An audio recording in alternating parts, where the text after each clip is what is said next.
everyone. Welcome back to another episode of Tabletop Crowd. I'm your host, Kristin. Tonight, I am here with two amazing guests, Misha and Wendi, and we're going to be talking about their project, LATAM Breakout, which is 5 new games from emerging creators in Latin America being brought to print with the support of SouMuppet Publishing.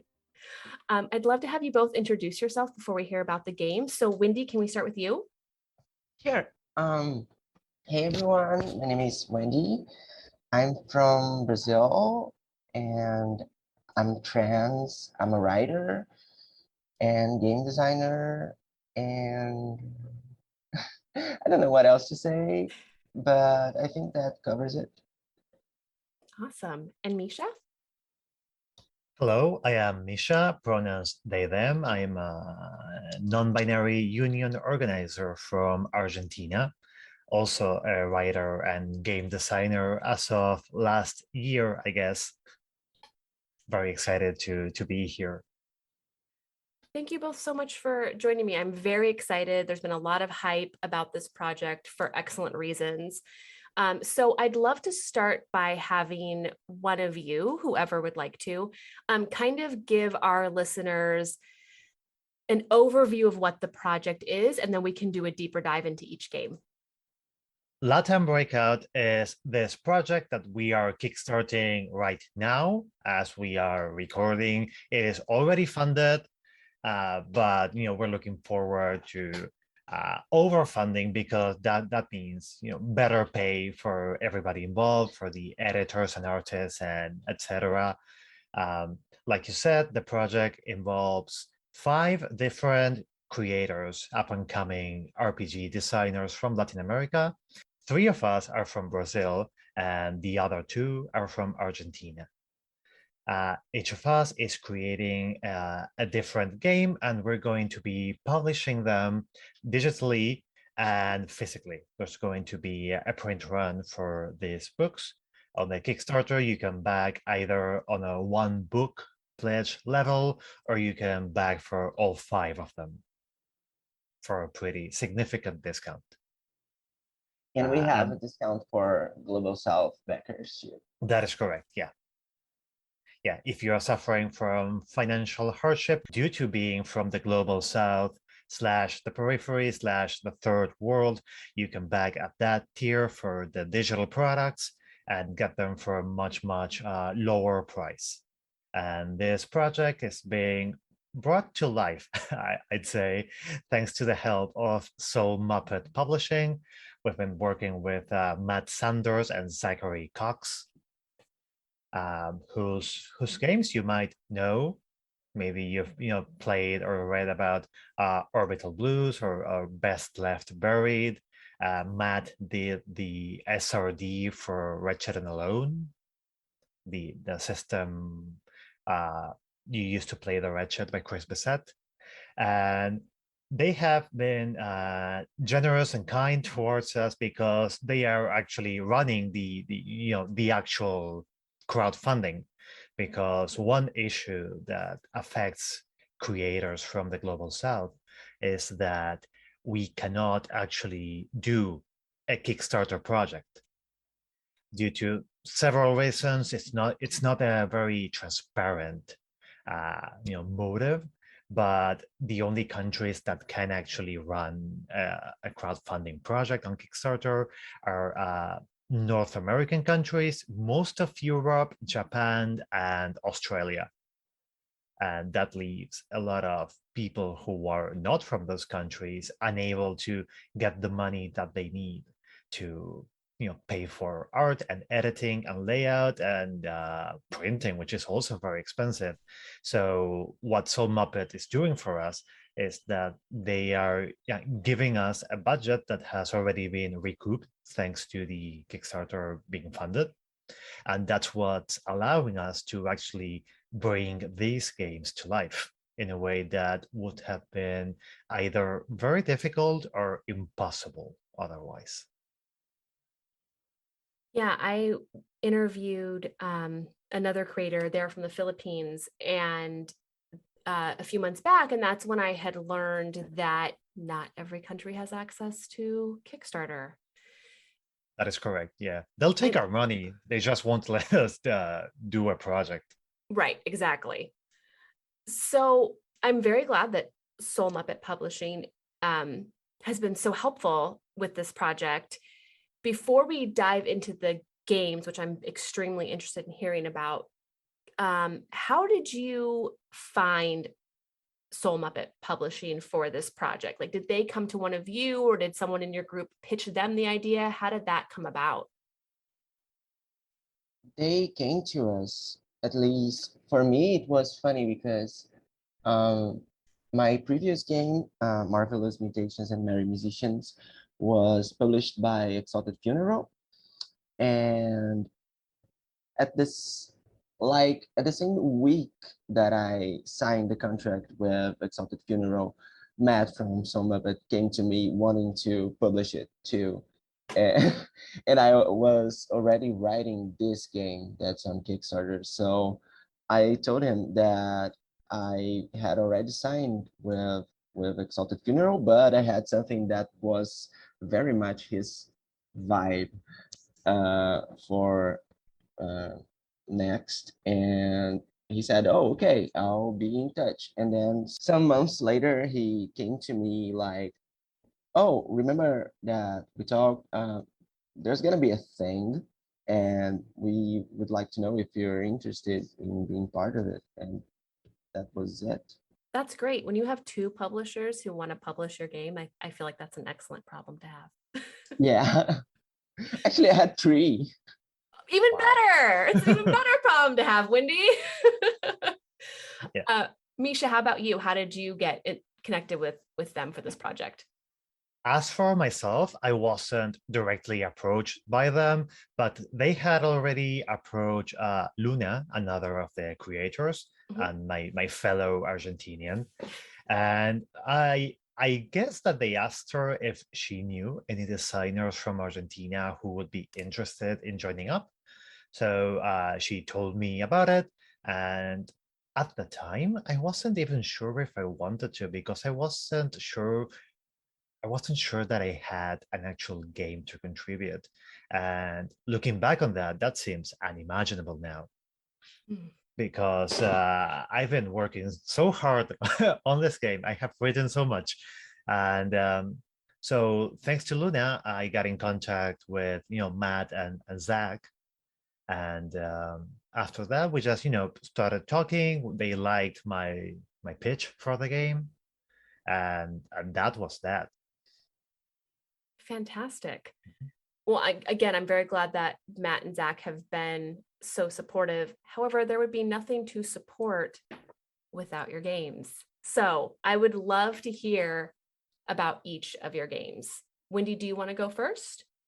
Sure. My game's called Here, There Be Monsters with commas and an exclamation point. It's about monster hunting from the side of the monsters. It's at the same time a love letter and a fuck you and a middle finger to stuff like Hellboy or the SCP Foundation, X-Files, Delta Green. I'm sure I'm forgetting anything. And the World of Darkness universe also. It's about how I always liked monster hunting media and urban fantasy, but there's a famous quote by Susan Stryker, who is a lead trans writer, and she says, I am transgender, therefore I am a monster. And that resonates with me a lot because if stuff like the X-Files or the SCP Foundation and stuff, they're containing anomalies in order to protect normalcy. Whatever is not seen as normal would also be hunted by them, right? And I am trans and I'm from the global south, and I feel I would not be on the side of the agencies or the foundations. I would be on the side of the anomalies, and that game started like that. So the players play as a group of rebel monsters slash anomalies slash weird people who somehow got involved with the underworld, the occult stuff. and it's very rules light. Um, it's more about tools for getting your game together than lots of rules. And yeah, you play as these group of monsters against either people who would like to keep the world normal and erase all abnormalities, like the SCP Foundation alike from the setting that's called the Bureau, and also against neo-Nazis who would like to use occult stuff to, you know, uh, erase all difference too. So you can and you should definitely punch Nazis in this game. And other factions like a multinational company that's trying to exploit the magic for profit, or club of aristocrats who like to hunt and eat magical beings and stuff like that. And you're basically protecting other monsters and magical beings from a world that doesn't want them to be there. It's basically about our own monstrosity, and it's not just about queerness. It's monstrosity as anything that's out of the ordinary, anything that's not seen as normal.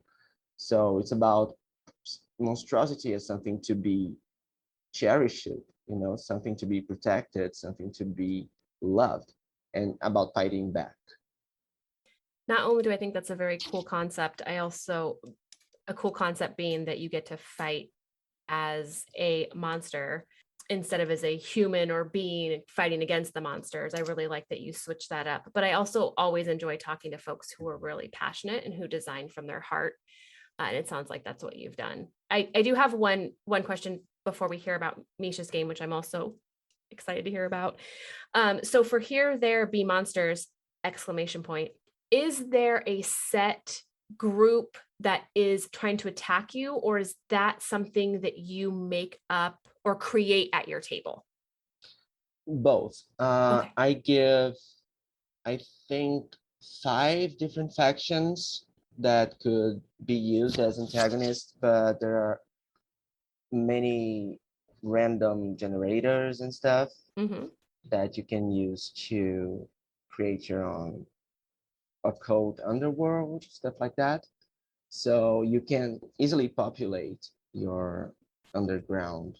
I really enjoy games where you have a starting point in case 1, you're not sure where to start, or 2, you don't have all the time to create your own, but that still is open enough that you can create your own if that's something your table would like to do. Yeah, that's what was on my mind. The idea of anti-canon, like there are tools for you to bring your own canon to the table, not a fully realized setting, but signs and suggested stuff, implicit stuff. Right, exactly. So that folks can have tools that you've provided, but also be as creative as they would like to be. How does monster or character creation work? At least what has been written so far, because as a reminder to listeners, usually with Kickstarters, games are not always fully complete. So anything you can share about that?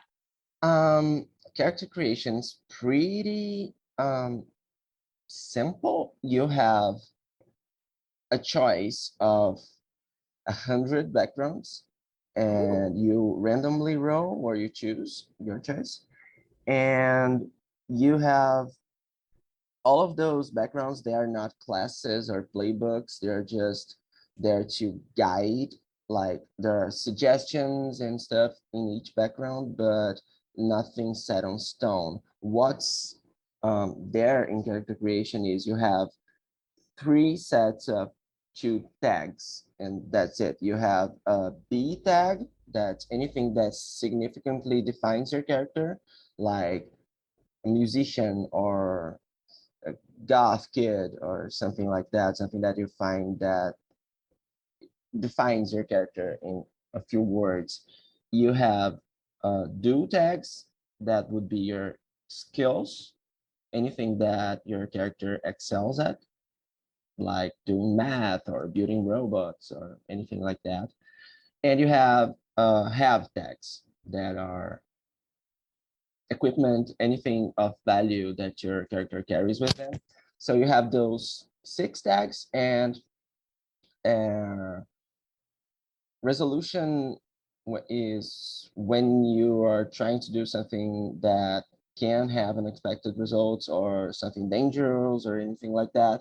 You usually roll 2d6 and see how you go. If you have a tag that could help you, you roll 3d6 and take the 2 highest. So character creation is basically that. You can also have magic, and then there are a few extra rules for magic, but basically you just roll your background and see where you go from there in writing your tags. And is it a 2d6 type of system then, or rule set? Yeah. Okay, thank you so much, Wendi. I'm sure we'll come back to you though for more questions. But Misha, would you mind sharing what your game is about?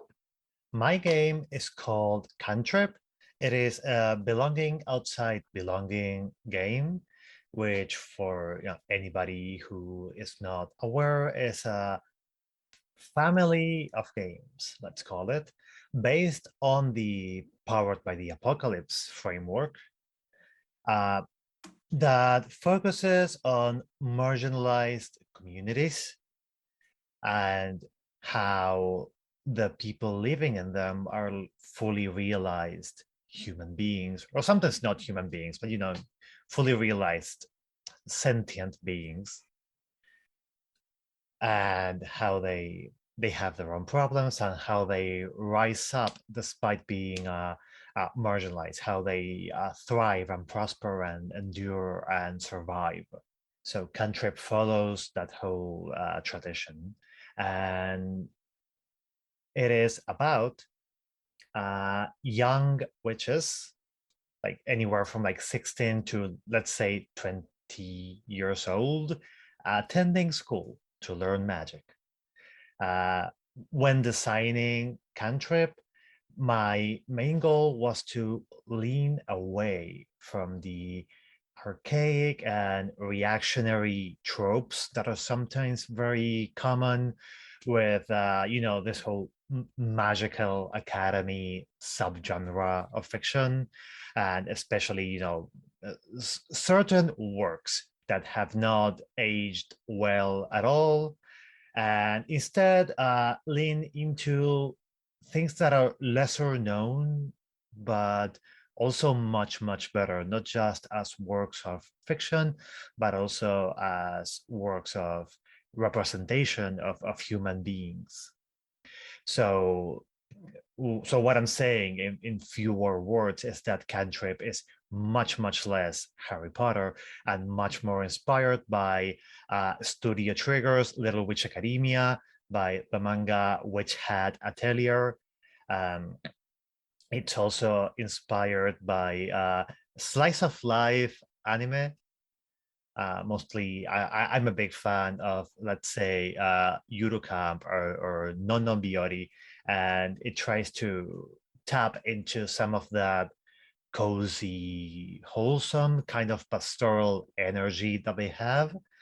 And I'm also taking a lot of inspiration from any kind of media in which the magical and the mundane mix. Anywhere from like the Persona video games to, I don't know, Buffy the Vampire Slayer. In Cantrip, in play, you will create your witch, choosing from 1 out of 6 playbooks. And you will also create certain aspects of the school itself. You will try to get through a whole year, your first year at the academy.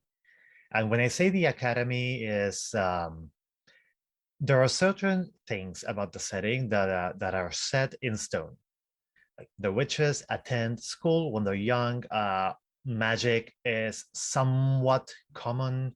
People are aware of witches, but aren't necessarily accepting of them. And there is a school, some kind of academy, some kind of place of learning, but you choose what form this place of learning takes. If you want it to be like the typical castle by a lake, that's fine. If you want to picture your story happening in like a modern university campus, that's available too. Or maybe it's just, I don't know, a collection of huts and houses way out in the countryside. In the last playtest we did, the school was like a stone circle on a floating island chained to the coast. It's very narrative, so the game won't break if you try something really out there. And as well as playing, your playbook, which has a lot of different prompts and a certain central conflict that hounds your witch all throughout her life, and that she will be trying to either confront or surpass in some way. But you also control the aspects, which is a common feature of BOB games, or no dice, no masters games, which are elements of the setting. In the case of Cantrip, the aspects are stuff like the adults, or the student body, or the weave, which is the name for the ever-present semi-sentient entity that is magic itself, from which witches tap into to draw its power and be able to cast spells. Each of the playbooks is they're all very queer. That is, of course, intentional. The game text itself mentions that just like in real life, witches are seen as being exclusively girls and women. And that might be the case for maybe the older generation of witches. But this new, younger generation, which you will be a member of, has some wildly new ideas about gender that are all set to upturn this otherwise very conservative society. So while witches in the text and in the art will be very much femme presenting, there's nothing stopping you from playing around with gender as much as you like. Each of the playbooks, in a way, represents some aspect of myself. For instance, there is one playbook called the Starstruck, which, if you've watched Little Witch Academia, it is basically Ako, the main character. Her whole deal is that she suddenly learned magic instead of being born into it, and she's the only witch in the game who can only cast one spell throughout the game. You pick it at the beginning, and then you can never change it or learn another. What this character is, it is my imposter syndrome, which if somebody plays it and finds a way to work through it, I would like to hear about it.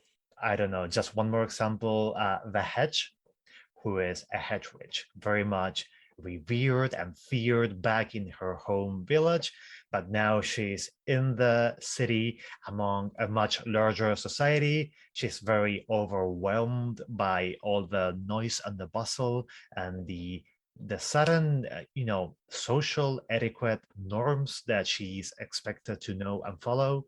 And what she represents is my own journey as a very young kid, moving from the countryside into the big city, moving into Buenos Aires, and also being very overwhelmed and upset at how noisy and how big everything was. One major difference that I guess these playbooks have with usual BOB playbooks is that in most BOB games, the playbooks are very, very open-ended, that very open to interpretation, very much an invitation to make them your own.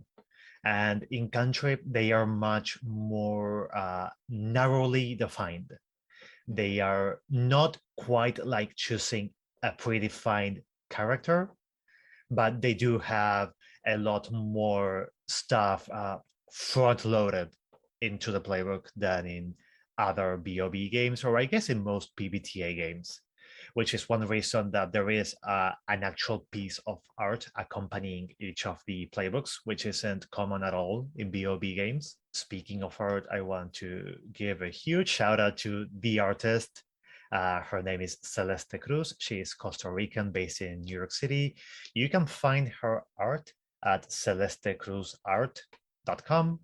And she's also on Twitter as Caelstyx, Caelstyx. She has been doing a fantastic job with the art. She's nearly done with it. She totally understands the project and she brings it to life in a way that is, sorry to use the word, but it's pretty much magical.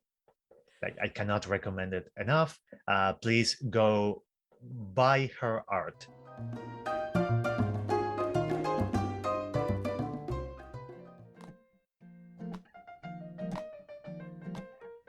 Ready for a rules-light, narrative-failing forward collaborative storytelling tabletop role-playing game? Unsure of where to start? Powered by the Players is an actual play podcast featuring mini campaigns and one-shots of all your favorite Powered by the Apocalypse games. Each campaign or one-shot will be a different PBTA game with a rotating cast of diverse players. We've got Masks, a teenage superhero drama. Bluebeard's Bride, a feminist horror retelling. Monster of the Week, a supernatural mystery. Escape from Dino Island, a Jurassic Park-inspired adventure. Crossroads Carnival, a Depression-era sideshow noir. The next game you play could be yours, so join Morgan, Kristin, and Diana. And let's power up. Follow us on Twitter at PBT Players. Subscribe on your favorite podcatcher.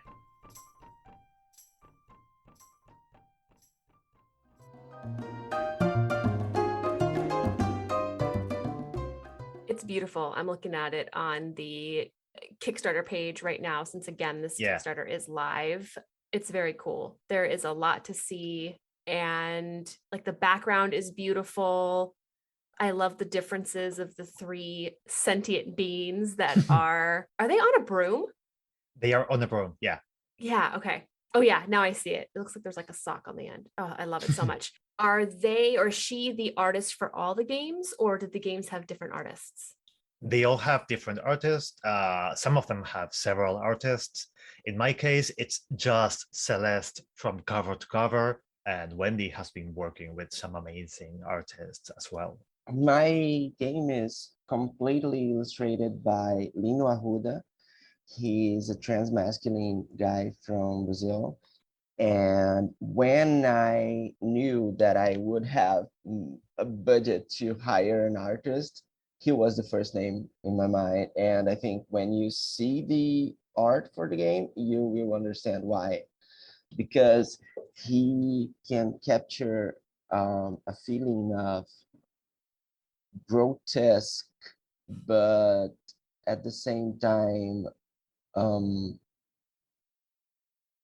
magical, I think, that is very, very unique to his style, and it's just a perfect match. And we've been working together to create the illustrations with I gave him like all the random lists and stuff, and he created from there.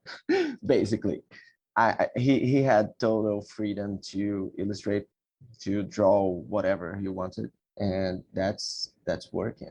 Yeah, the piece that is shared on Kickstarter is stunning in an equal but completely different way than the artist on that's working with Misha. And I love that, because obviously you are two individuals. Well, you're five individuals total, but on the call today, you're two individuals with different games. And so it's very cool that y'all were able to work with different And that's artists. something that I would like to talk about. Like, it's funny because my game and Misha's game are like aesthetically they're polar opposites, right? Totally, yeah. Yep.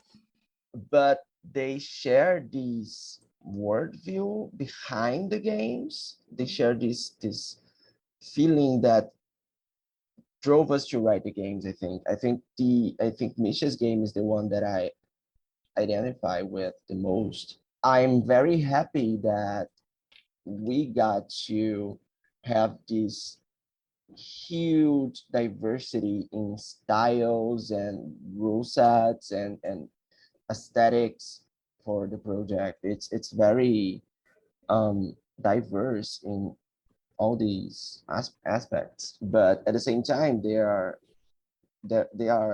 siblings in a way. Siblings. Yeah, I absolutely. like that comparison. Go ahead, Totally. Misha. Yeah. I feel like if somebody gets all 5 games and plays them all back to back, they're going to at some point play Cantrip, and despite being so different tonally, they're going to think, hey, this reminds me a little bit of Here There Be Monsters. Like, I'm kind of dealing with the same themes, just in a different setting. Mm. Exactly. Cantrip is more low stakes and more languid, let's say. Mm-hmm. Whereas Here There Be Monsters is much more action packed, much more intense. Yeah. Yeah. And also, Cantrip is totally family friendly, and Here There Be Yeah. Monsters is not safe for work. You had to get alternative art for some of the pieces. I had to censor some genitalia and nipples for the Kickstarter page because this game has bodies, and some of those bodies are naked, and some of those naked bodies have different genitals and have nipples and stuff, and maybe that's not your thing, and that's totally fine, but that was what we went for because it's all about those repressed, those oppressed bodies, and those bodies being free to express themselves however they want. We had some people who were already kind of shocked with the art, what we have shown so far, because it's not only not safe for work, but it's also monstrous and grotesque. And I think that this kind of discomfort is productive. It's something good. Mm-hmm. So I'm very excited to see how people are gonna react to the book itself. Not that I want to just shock people. That's not what I'm saying. Right. But there's this completely forgot who said it, but someone said that art should give comfort to those who are uncomfortable and discomfort those who are comfortable. Mm-hmm. And I think that's what was on my mind, and certainly on Lino's mind as well. Like uh us monsters can feel comfortable in the fact that this game is all about us finding a chosen family and building a community and fighting back together, and those who are not monsters are gonna feel some level of discomfort, and that discomfort is gonna be productive in making them challenge their assumptions. Yeah, I think that's very well said. And I'm not that you needed to say it, but I'm glad that you explained that it wasn't for shock value, right? It's well thought out. It comes from like a genuine place. So again, I want to say you didn't need to explain yourself, but I appreciate it because I think it's very helpful for folks to hear. And you never get these complaints of discomfort when people are looking at, say, that typical Conan the Barbarian style art, the classic, the woman wearing basically nothing, clutching the leg of the hero, Mm-hmm. which is gross. You don't get those kinds of questions when people post that art. And not just repost the old covers. When people make new art in 2021, Yeah. that goes totally unquestioned and uninterrogated, and it's good that you're turning the tables on that. Okay, I do have one question. Misha, you explained your game beautifully. I'm excited to play it as well. I know that in most PBTA games and a lot of belonging outside belonging games, relationships or relationship questions are often included. While making the playbooks, did you include any relationship building questions, or did you choose to omit that from your game? As you know, in BOB games, when you create a character, you don't really have stats, just a lot of pick lists with several questions. And the very last thing you pick is something pretty typical in the genre, which is questions that you ask to your left and to your right. They're usually very emotional questions that immediately either expose a clear relationship between two characters, or they expose one of the playbook's more vulnerable emotional layers. So that's how the relationships are built at the beginning. I'm trying to emphasize that when you begin play the girls, know each other somewhat. Like you start, let's say, in the middle of your first school month, and they might be friends, but they don't know each other very well. Maybe they don't even know themselves very well at this point, but they're going to stick through it together and get to know each other and get to know themselves better through play. And one way that that is encouraged is that something that has been my personal experience with BOB games, like me and my regular groups, is that sometimes we find ourselves at a loss for how to continue.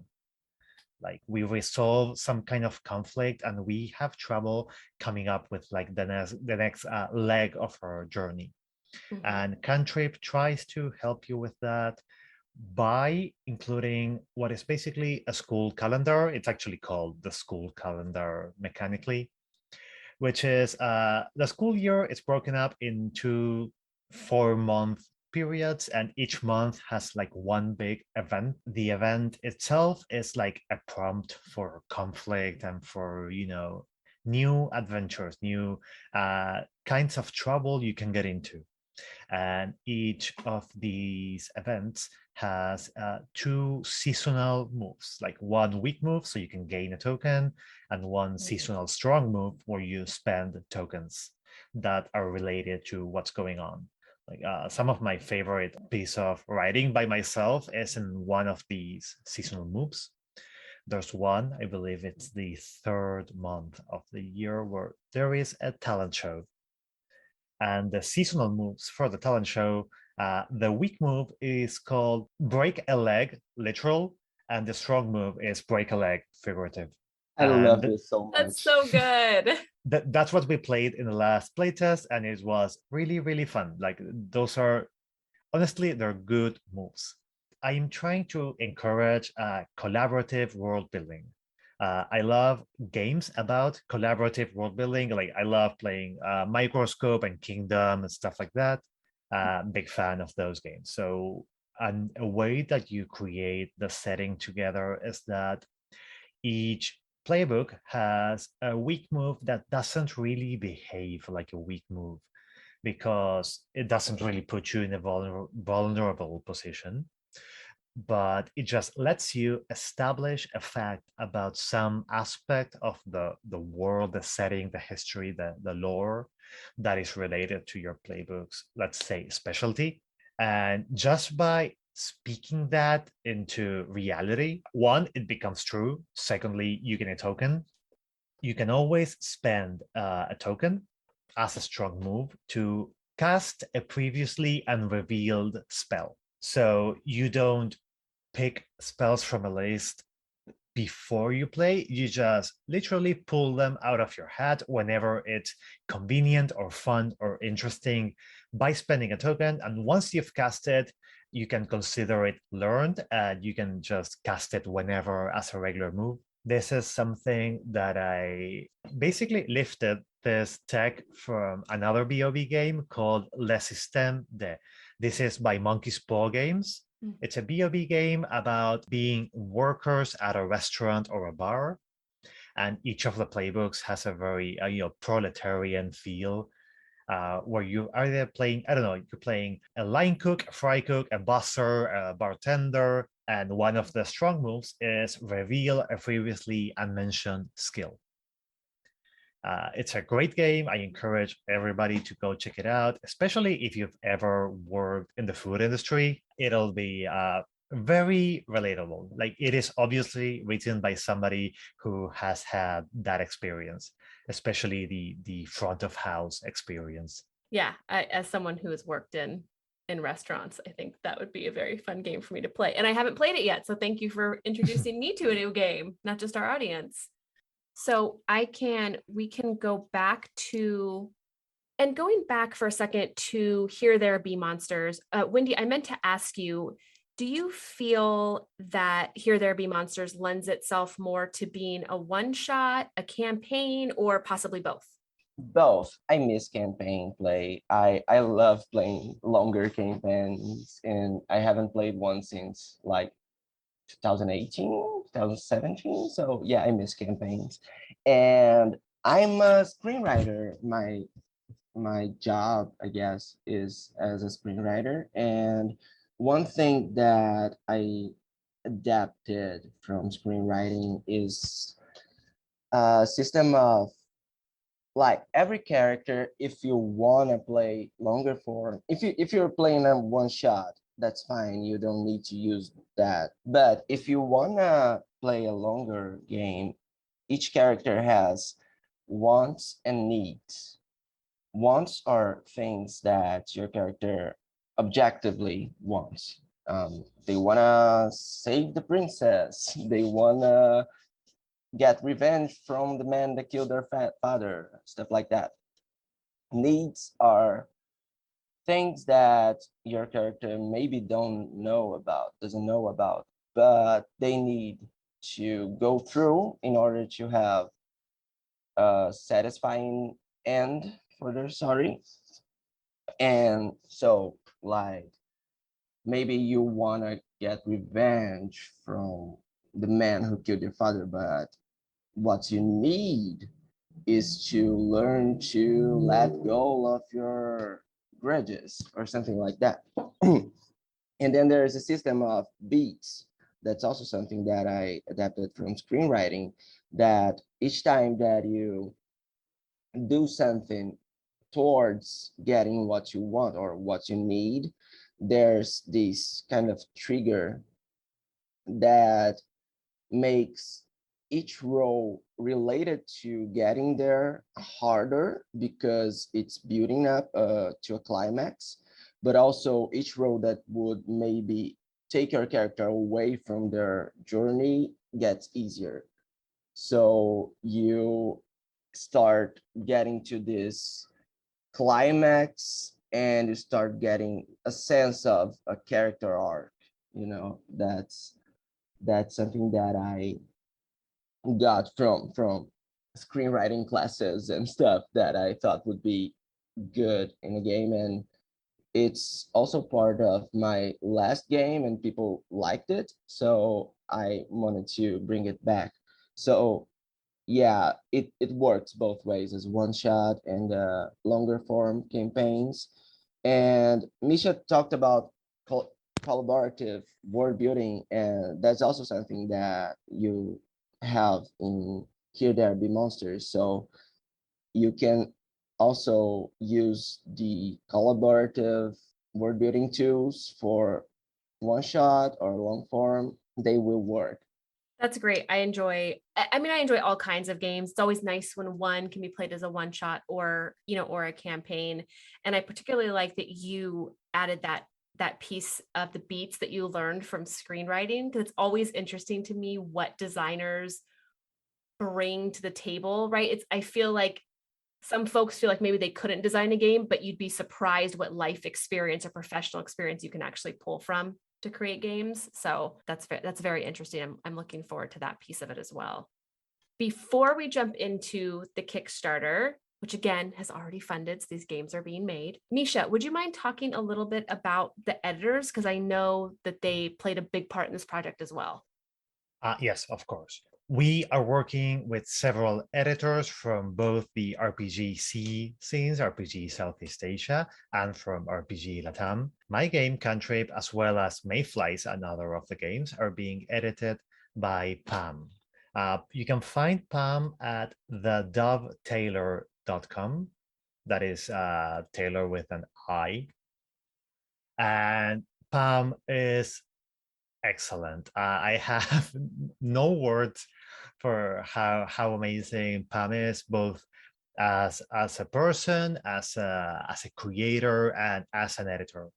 Um, Cantrip was competently written before Pam got their hands on it, but thanks to Pam's edits, it is now what I think is really an excellent. Pam doesn't just catch your, grammar errors or your bad punctuation, but they also help you get your own voice across in your text so much better, so much more organically. They really do a fantastic job. It is such a pleasure to work with them. And I cannot recommend Pam's editing work enough. Again, theDoveTailor.com. And my game and Luna's game is edited by Sam. You can find her at Babblegum Sam, both at Itch and Twitter. Sam is just also amazing, and I love how the RPGC and the RPG LATAM scenes feel like different sides of the same big family. They kind of get the sensibilities behind our aesthetics and vibes and ideas. They kind of share it with us, and I love people and the games from that scene so much, and it's a huge honor to be working with Sam. So if you want to edit your games, you can also hire Sam. Okay, and before we wrap up and say goodbye, I would like to hear anything about the Kickstarter that you want to and are able to at this time share with our listeners. First of all, as you've mentioned, the Kickstarter has funded. So that's a huge weight off our backs because, like you said, it means that the games are getting made, no question. Also, like we mentioned, there are special backer tiers if you're from the global South and you still want to support the project. The Kickstarter, since it's made from the UK, is priced in pounds. So I will just be saying the prices in pounds.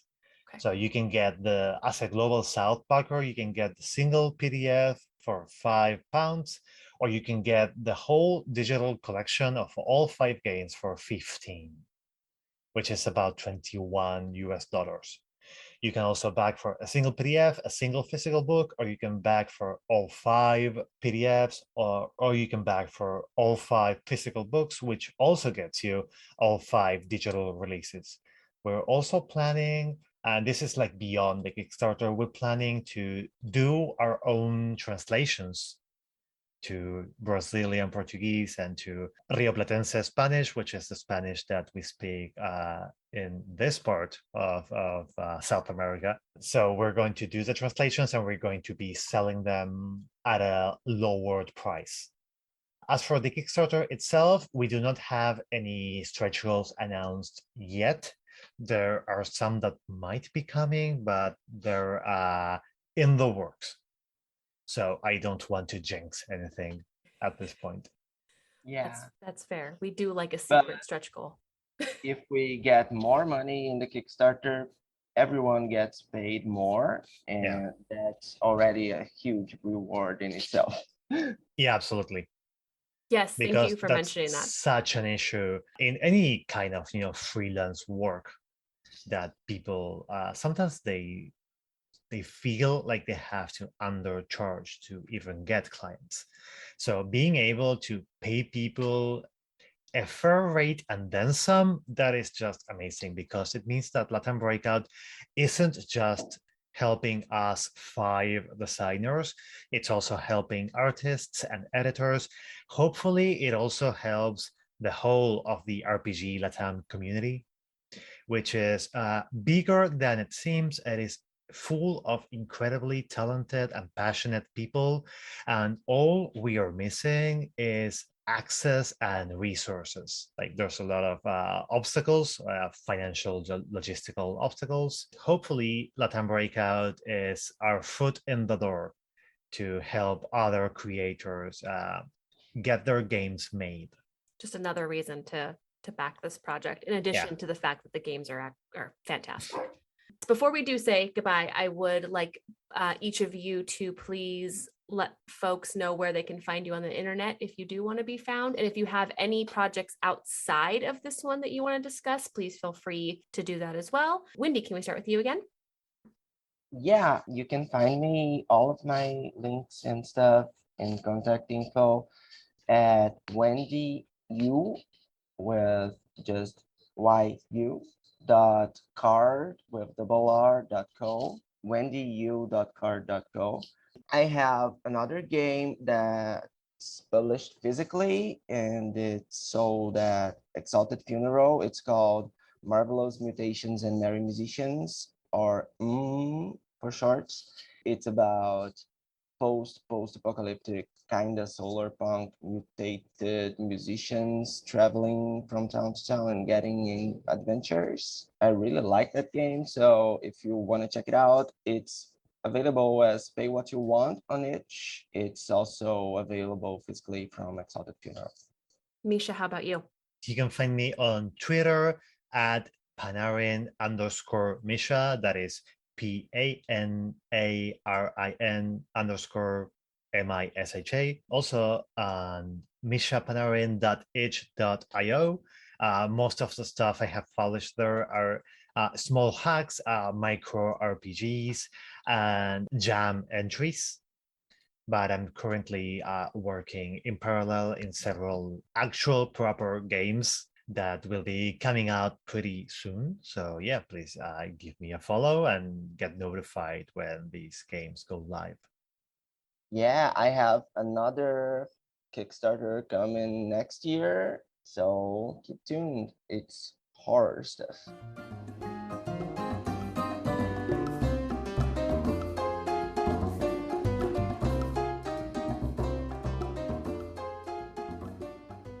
Hey, it's Amber, so that must mean it's the end of the episode, and also it's almost the end of the year, which is quite frankly ridiculous. And, you know, as I was getting this episode ready to release and I was looking at our spreadsheet that I've made for the show, I realized something. We've missed a significant date. It's been 1 full year since James handed over the reins to Tabletop Babble and gave it to us at Geekspective to work on and to continue making content for. And wow, looking back through everything, we've done a lot. 57 episodes. This is the 57th episode we've done under Geekspective. So thank you all for continuing to listen and continuing to support the show. And if you've liked what we've been doing, please leave us a rating and review over on Apple Podcasts or any other podcatcher that allows that sort of thing. Or you could subscribe to Geekspective's YouTube channel and check out the show there. Give it a like on some of your favorite episodes or leave comments. That really also helps us out a lot. Or if you're on Twitter, go to our Twitter at Tabletop Babble and give us a follow. And please interact with us. Let us know if an episode comes out that you enjoy. Or if you see a game that's really interesting, please tag us. We love to see games. Anyway, a thing that I've been doing also at the end of these episodes is to read some of the reviews and comments that we get on our show. I recently asked people on Twitter to do so, and I got a bunch, actually, which is very, very nice and very, very sweet. And we've read them and we screen capped them all and we sent them to each other, and it made us so happy. So thank you. I'm picking one now to read, and I'm going to choose this one from G. I'm sorry, G. I cannot say your username. It's GGERGNAYR. And they say the cycles of guests cover so much, from traps to dungeon design to theory and gaming. This is the kind of podcast that has made me a better GM. Amber, Kristin, and the whole crew took over a great podcast and have gone nowhere but up with it. I look forward to hearing more every week. Thank you, GGERGNAYR, for taking the time to leave us such a nice comment. We appreciate it, and we also appreciate you, dear listener. So until next time, bye-bye.